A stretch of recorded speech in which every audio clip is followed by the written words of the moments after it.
You're listening to a Loot Dummies podcast, lootdummies.com.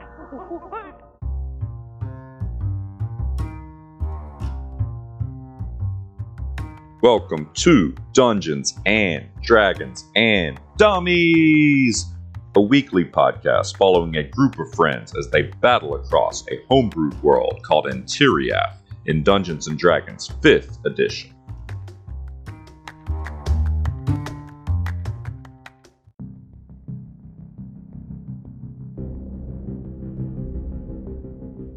Step into the mystical world of Antiriath and follow as our party of dummies adventure across the lands. Tolly Grug, half-orc, half-fighter, the Mystery, played by Taylor.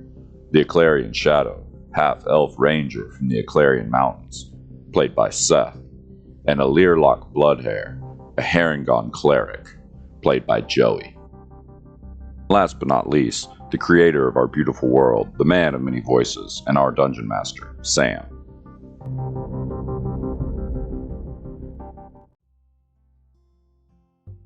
Well, the very first thing that we'll need is to start at the very beginning, because it's a very good place to start, with a recap. I didn't like that. Recap. Yeah, that more like that. It's supposed to be the Sega. Butt cheeks rubbing on my pole. What? What? Please don't say that again. Butt cheeks I don't even rubbing know on what my it pole. means. What? I think it's from your country song. I think this is your fault. Oh, This is, well, really it's AI's fault. the AI country song. Yeah. Tragic. Yeah. It was disturbing. It was. Y'all want a recap, eh? We want a Recap me. eh? Recap me, Daddy. Put a cap in us. Hated that. No Gen Alpha talk. Don't okay, worry. where did you want to recap it from?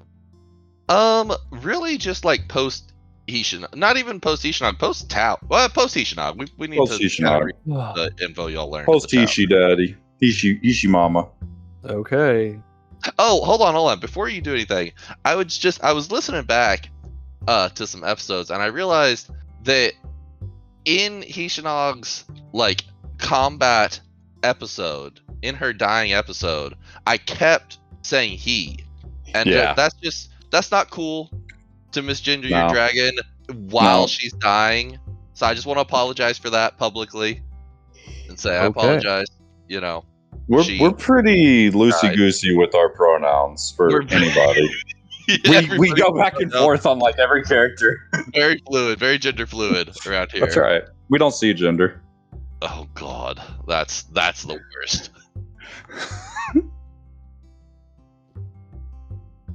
Recap is mommy. So, beginning in the previous session, we were hanging out at the Rising Sun Tower looking east, discussing our next move.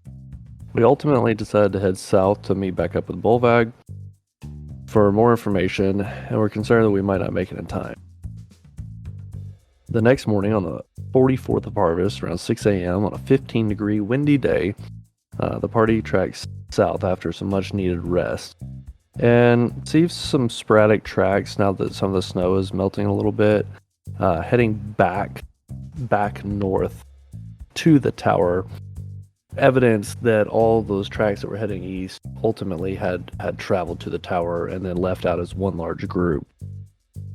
We're able to come across a camp that has a magical ring of warmth that Shadow gifted to Learlock for, bringing him back to life. Even though that debt has yet to be paid, it's a start. Around midday, the party finds some giant tracks heading east to west, traveling across the mountain range. Shortly later, the party arrives at the Stone Giant home little fortress encampment thing in the evening, and here's some movement inside the towers. The party sneaks up to the tower. Ultimately, they determine that it's Bolvag. The party relays, or Shadow relays in Giant, while Talik and Learlock stand there confused. Shadow relays in Giant speak everything that they'd been through over the last few days, and Bolvag has some news. Also, she found more stone giants who are living a nomadic lifestyle as they're constantly trying to stay out of the view and out of the way of the frost giants who are just going crazy hostile against the stone giants in the mountain range. The frost giant Jarl and Zaius are in league together, but the Jarl is not on good terms with Zaius based on some of the things that Bolvag was able to figure out. Retconned back to the fact that we did have a speak scroll message with Bushi. The Hewson name is the name of a forgotten Asajski demigod, Monkey Man, fell out of favor and power. We need to go to Asajski and ask a holy man or monk for info. At that point, a huge frost giant approaches with 2 dire bears on leashes made of vines coming out of their fur. He is Thane Udvanik, and the bears are Otso and Karu. Shadow tries to talk the bears down, but Otso ultimately attacks the horses, killing Dorian. Shadow tells the horses to run, and they snap their leads to flee. At this point, Talik casts a fireball, trying not to damage the horses further, but hit the bears, and Shadow casts Hunger of Hadar, putting a big black blob of chaos in the middle of the trio of doom. There's also some other frost giants coming up from the side. Bolvag and Alirlog joined in on the fray as the other giants come in from different directions. Dorian's dead, but Starlight and Revenge escape down the mountain, at which point Talik gets roughed up, but gets some hits in. And then I lost track of what was happening, and I wrote down tossing stones and slinging spells, chaos.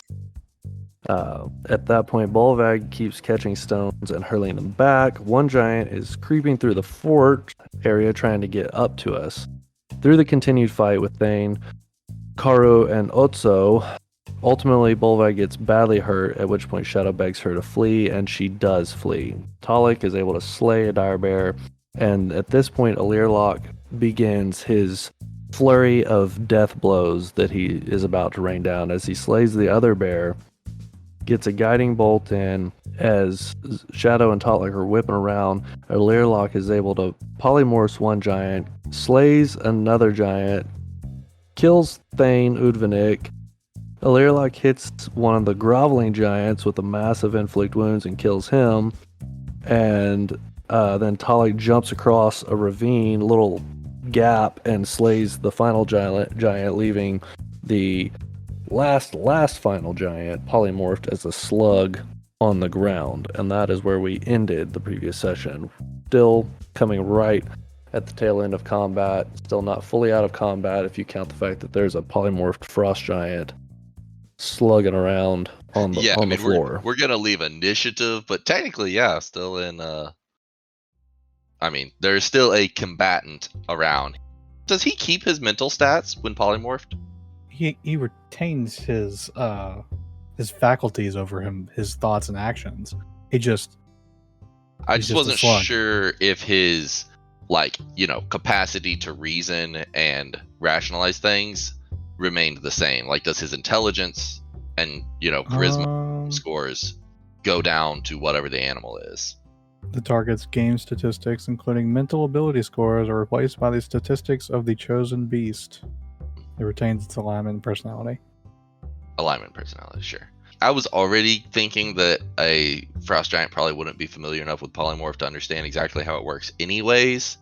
But if his mental stats are lowered, then he definitely wouldn't know that he could jump off the wall and take a couple points of damage and revert back. So yeah, probably not. He will not do that. Yeah, so I'm gonna basically just turn it over to you guys. What do you guys want to do? You're up on this tower, you sent Bolvag away, you've got this polymorph frost giant that kind of puts you on a time crunch. You've got an hour until you either have to fight another frost giant or be out of here. Also, you got to figure out, from Bolvag and the battle between the frost giant and stone giants standpoint, what do you want to do with this frost giant, right? There's that to be thought about. And then obviously y'all have some different leads and things that you might want to look into. You've obviously got the information about Husin and Zayas and the whole caravan of creatures that seem to have headed east. You've got the stuff going on here in the mountains. I mean, what's going through y'all's minds right now? Just kind of lay it out for me. I think Shadow doesn't want to leave this frost giant alive with the potential capability of doing more damage to the stone giants that he's friends with. Learlock, what do we do with the slug? It's there for about an hour. We can take care of it, or they can just get the fuck out of here. Yeah, but what happens when it turns back into a frost giant and then goes and tells the Jarl what happened and blames Bolvag and her people?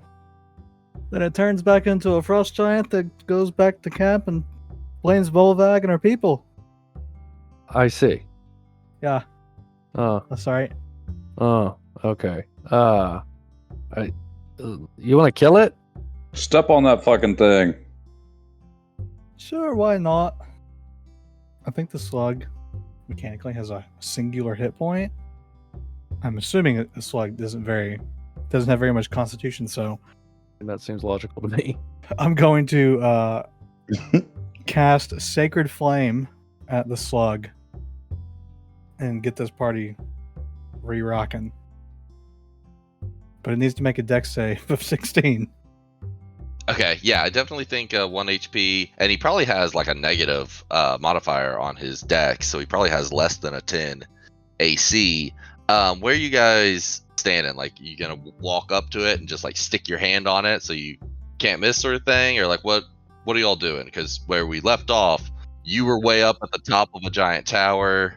During the battle, y'all had kept climbing up higher and higher, like something out of a freaking like Marvel movie, and now y'all are all standing up on the top of towers. Literally, a Learlock is over like a 100-foot cliff. I measured it earlier. If he fell off, I'm right next to the slug, right? yeah, the slug's right down here on the ground. Okay, before I do something meta-wise, it just has 1 HP, right? It's not like it has 1 HP and then it turns back into a... No, that is exactly how it works. Oh. Okay, well, in character then, y'all look down and see Talik, and I have my foot up in the air about to step on it while y'all are talking. Oh, Talik, what are you doing?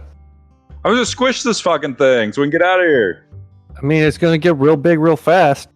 I cast Oh. Sacred Flame Oh, all right. right underneath his foot.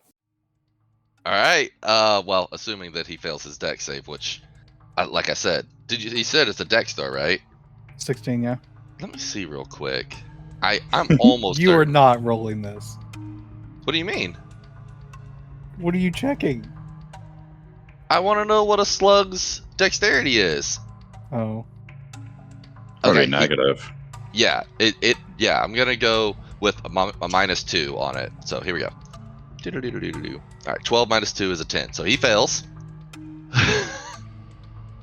So how much damage does Sacred Flame do? 7. 7 damage. Okay, so 1 damage goes to the slug. He reaches 0. Then he's gonna take 6 more, and then this thing's going to return into a giant. Where are y'all at on like HP? I'm hurt. Shadow hasn't Alright. been touched at one time during this whole fight. I've used like all my abilities, Second Wind, Last Stand, Relentless Endurance, all that, and I have 13 HP. Goodness. How you looking, Learlock? Oh. We're fine. Okay, well, that was your action, Learlock. We are going to go back into initiative. That was your turn. The rest of y'all get to go before the Frost Giant, so I think that's fair and everything. Anyways, we're just going to keep the initiative where we were at.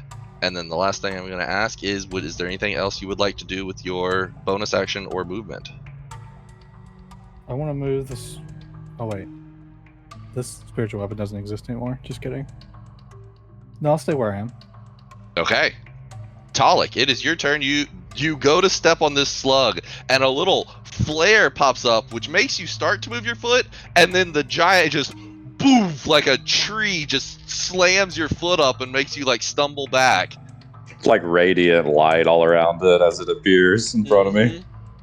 Yeah, it's like little bits of fire all over it that flare up. I'll just take 2 swings at it. First is 18 to hit. That's a hit. Right? These guys don't have great AC, do they? I do 11 slashing damage and 7 necrotic damage. Okay. Then I'll swing again. 24 to hit.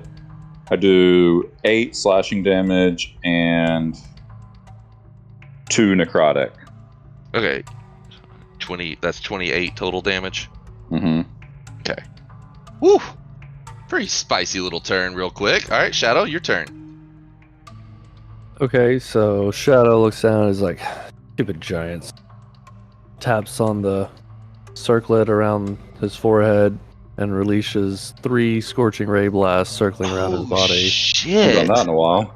Yeah, and how this poor guy, this could be ugly. All right. So, first blast is a nat 1. Uh-oh, that's not gonna clean it I was up. like, oh, I'm a little rusty. Second blast is a 23 to hit. That's a hit. 8 fire damage. 8 doubled. Okay.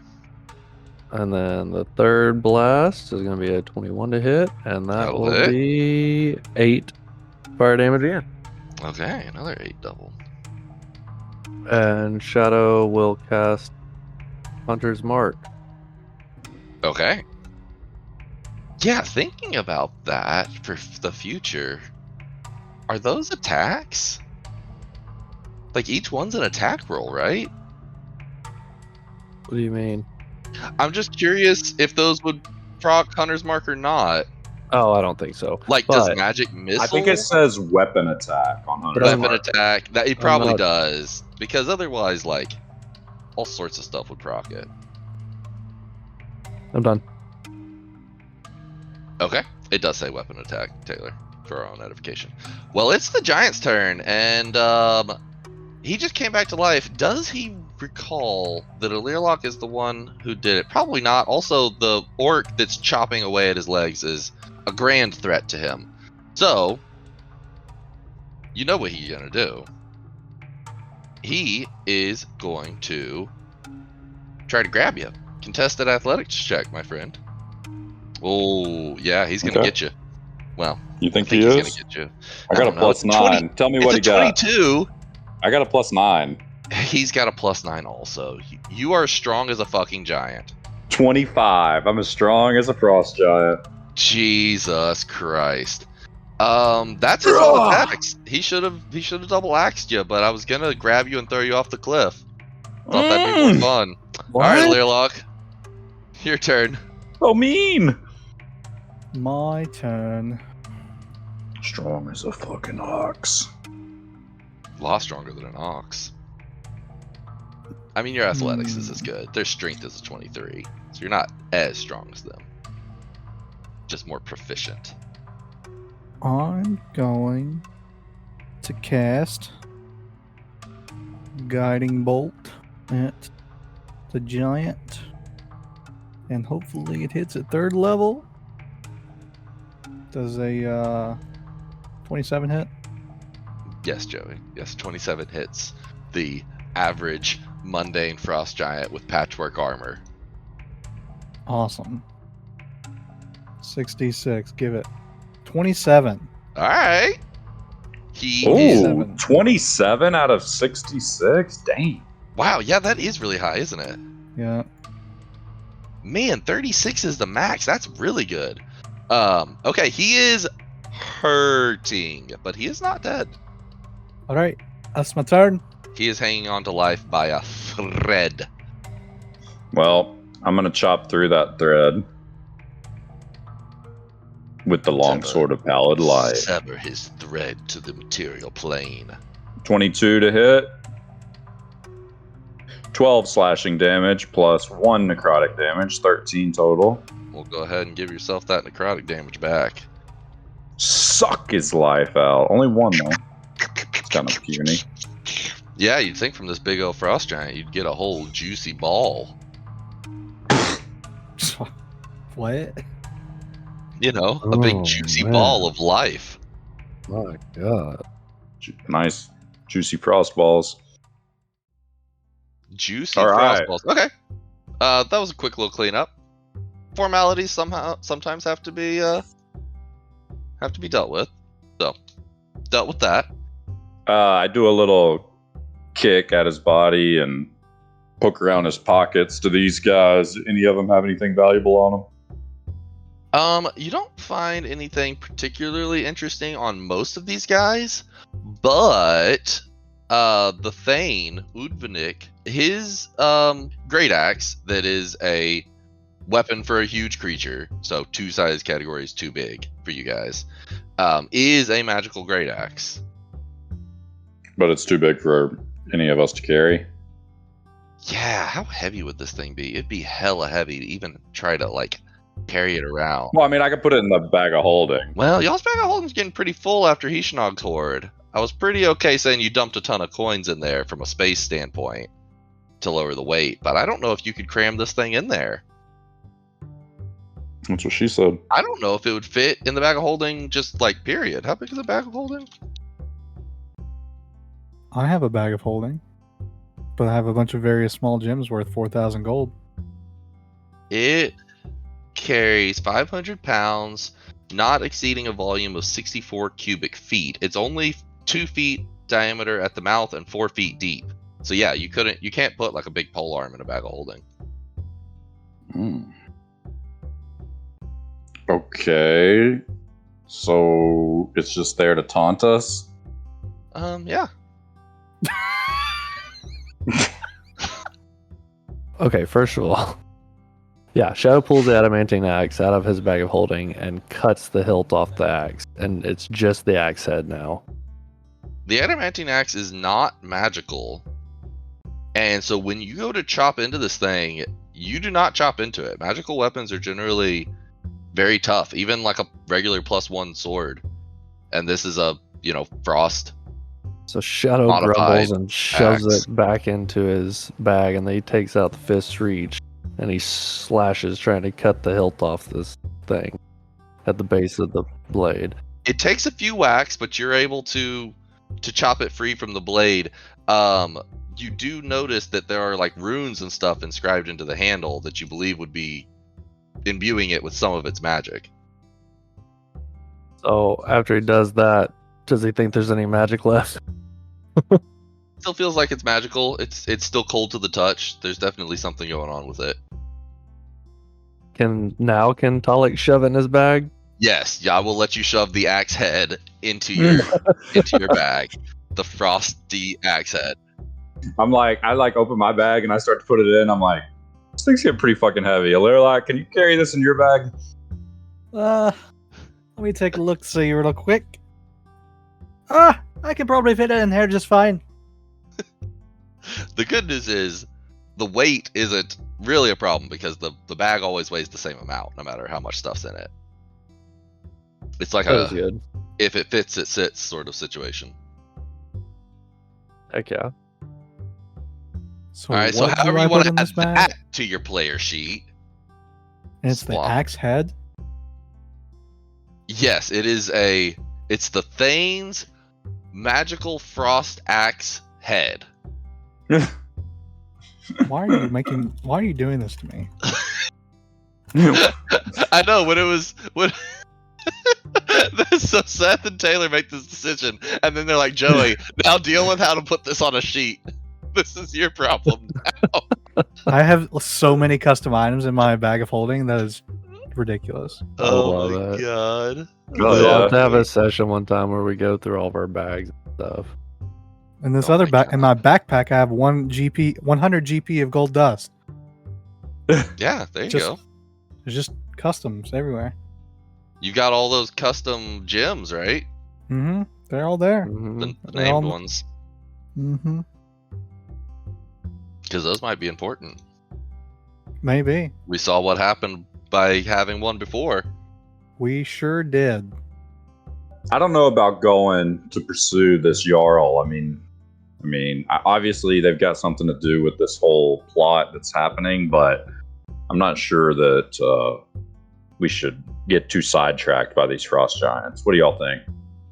So Shadow is just sitting up on his perch listening and looking off in the direction Bolvag ran. What about the old, the monkey man, as they say? Yeah, I think that's our next move. I agree. Was that Huson, the temple in Osajiski? I just should we head back to Bilyatok first and regroup? It's such a long way. I mean, I don't know. Wish we could teleport or something.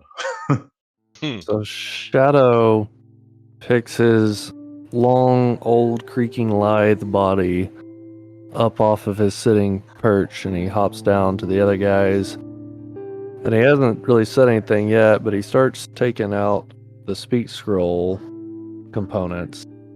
And he hands the speak scroll stuff and the wayfinder, and he starts handing it to a Learlock and he says, "Boys, I'll find you again one day.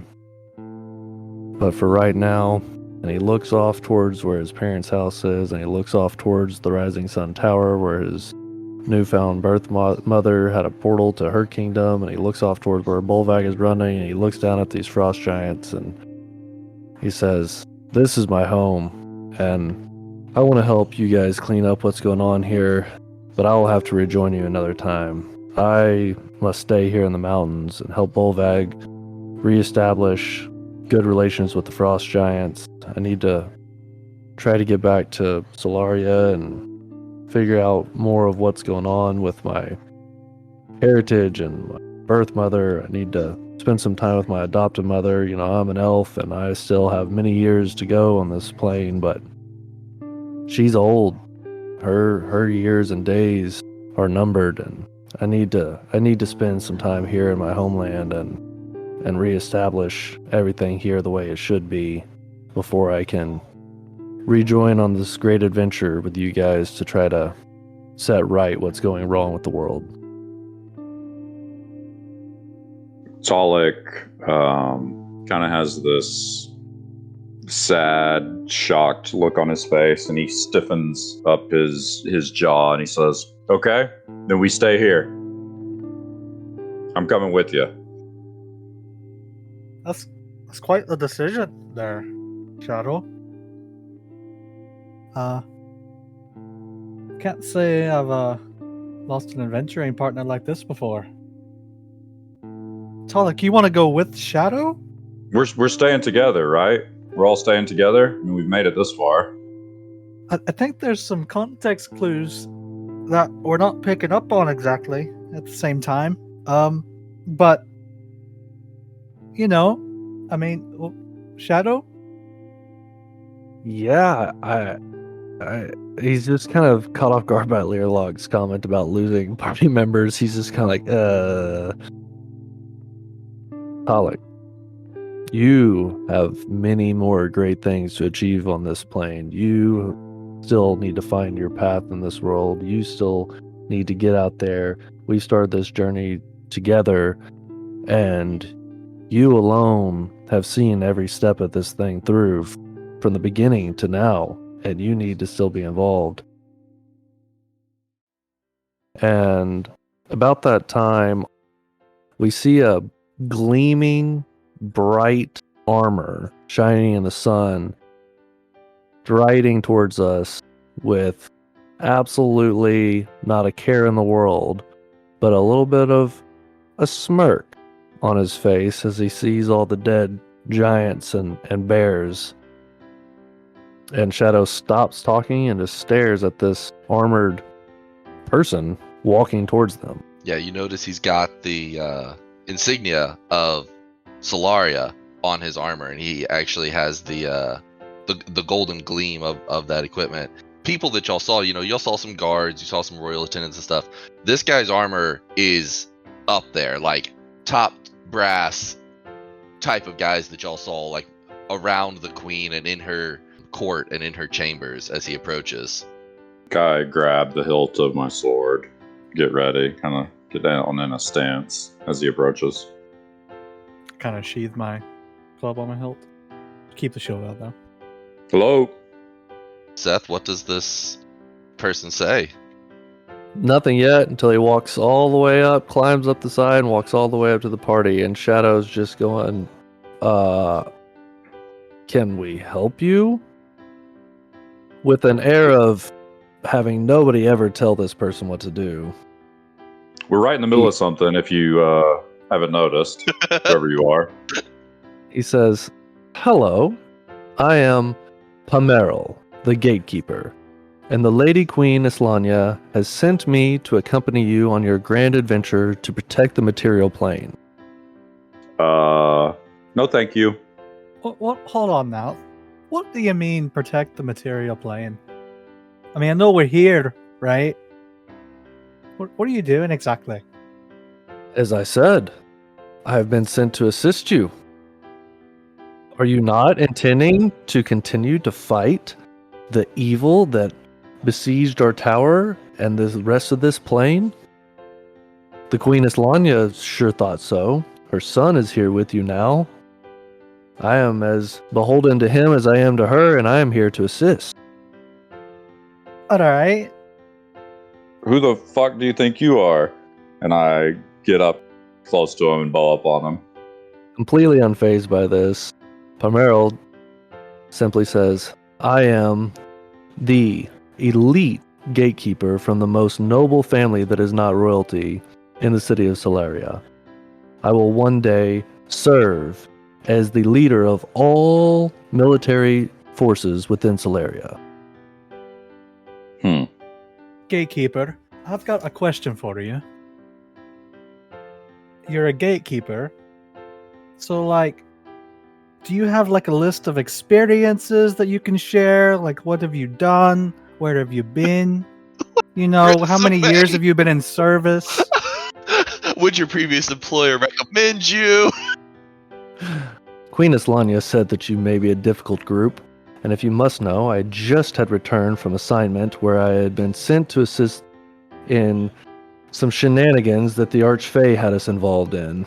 I cannot describe to you the beast that I just completed my mission against, because I do not know the word in the common tongue, the elven tongue, nor the orcish tongue.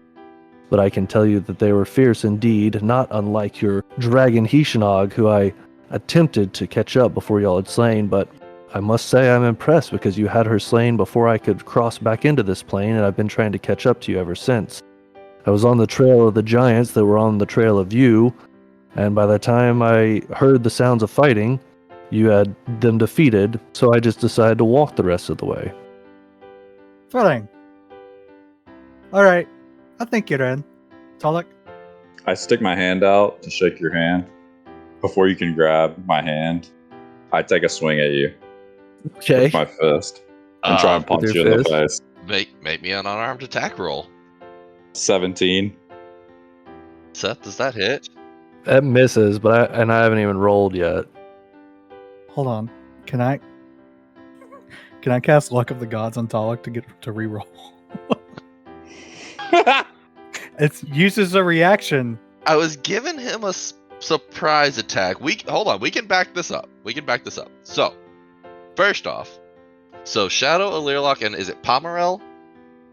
Yeah. Shadow, Alirlock, and Paemeral, y'all all make me a perception check first. Talik, you make me a deception check. Okay. 15. Since I did the fake handshake Perception. thing. Yes. 7.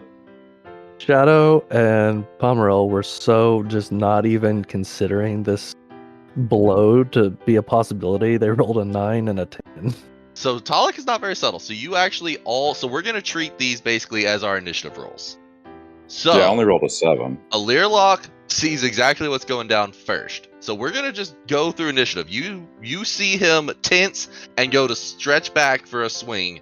So Alirlock, you can act first. And I'll let you act in the knowledge that you know that he's swinging, so you can do that. I want to cast Luck of the Gods on Talik, but that's only after a failed D20 roll. That's only after a failed roll. Okay. It uses a reaction, so I guess I can hold that. Yeah, you can definitely delay and then have that be your plan. But then a Shadow will actually go next. Okay. So Shadow and Alirlock are about 10 feet away from Talik and Paemeral. Shadow will cast command on Pollock. Oh, snap. Okay, what's the save or whatever? It is a wisdom saving throw, and it needs to be a 16. Okay, I have a -1. Here we go. Oh, 13.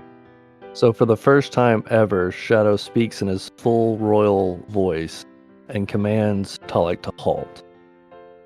So as Talik's punch is rearing back, it just like stops, and it's almost like telekinetic stopping, where it's like Mhm. mid punch and your whole body just freezes. At that point, Paemeral immediately bows, takes a knee, doesn't acknowledge Talik, takes a knee to Shadow, and says, "My prince, I have offended your companions. Please forgive me." Talik, your action will be spent frozen, and then That's okay. I can you'll talk be though. freed. Yeah, it's just a moment, and then you'll be free. I'm frozen with a punch reared back, and I look over at Shadow, and I look at this Paemeral down in front of me, and I think that like for a pretty soft moment for Talik, you see like tears well up in his eyes a little bit. If this is the way you want it, Shadow, then I'll trust you one more time, and I'll put my hand down, and yeah, I'll not do anything, and I'll put my hand out to Paemeral to pick him up in a handshake. Paemeral accepts the gesture, stands back up. He's standing here and he's looking over at Alirlock, thinking to himself, taller than that guy. These two are quite imposing indeed. As Paemeral is a blonde, long hair, pale skin, green eyed elf who stands at 6'1", 180 pounds. He's formidable in Celeria, but standing next to these two, he doesn't quite feel as imposing as he's used to. Shadow just kind of chuckles, pats Talik on the back, and says, "My young friend, I understand your emotion, and I don't know if the Archfey had anything to do with this or not, but it seems that you have a companion to fill my space. I have a suspicion that Paemeral here is not quite the goody-goody he appears to be." I reach out and give Shadow like a dap him up basically, and then pull him in for a hug and say, "I'll see you soon, old man. Don't go getting yourself killed up here in the mountain." Shadow says, "Would you mind if me and Paemeral had a brief word alone?" Whatever you need to do. Shadow is going to take Paemeral to the side. He's going to give him 500 gold that he's been carrying around for a while.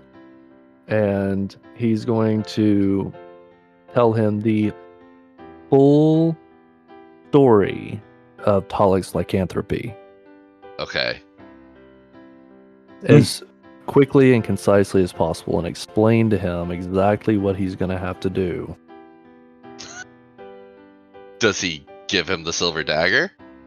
Yeah, he gives him the silver dagger and explains the whole thing to him. And he makes sure that Talik's looking when he hands him the dagger. I just kind of yell out, "Yeah, you're gonna need that."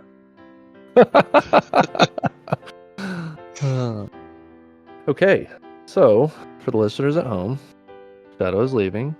The player Seth is not. Paemeral the Gatekeeper is coming into play, and he has not had his stats rolled yet. So, Oh, yeah. our editors decide to keep this in, then editors, as in Taylor, decide Our to keep very this professional Our editing team professionals. that's paid handsomely. Yeah, our editor, who happens to also be named Taylor. Yeah, just Right. so Yeah, happens. not me. Yeah, Much our smarter. editor Taylor. Better looking. I think if it's okay with the DM and I'm not hijacking anything, I'd like to roll my stats. You Yeah, can let's jack roll 'em me up. high whenever you want. I don't know what that means, but okay.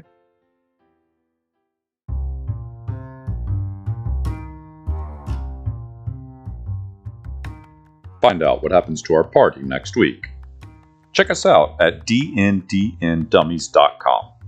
And please leave us a rating and a review on your podcast app. It would mean the world to us.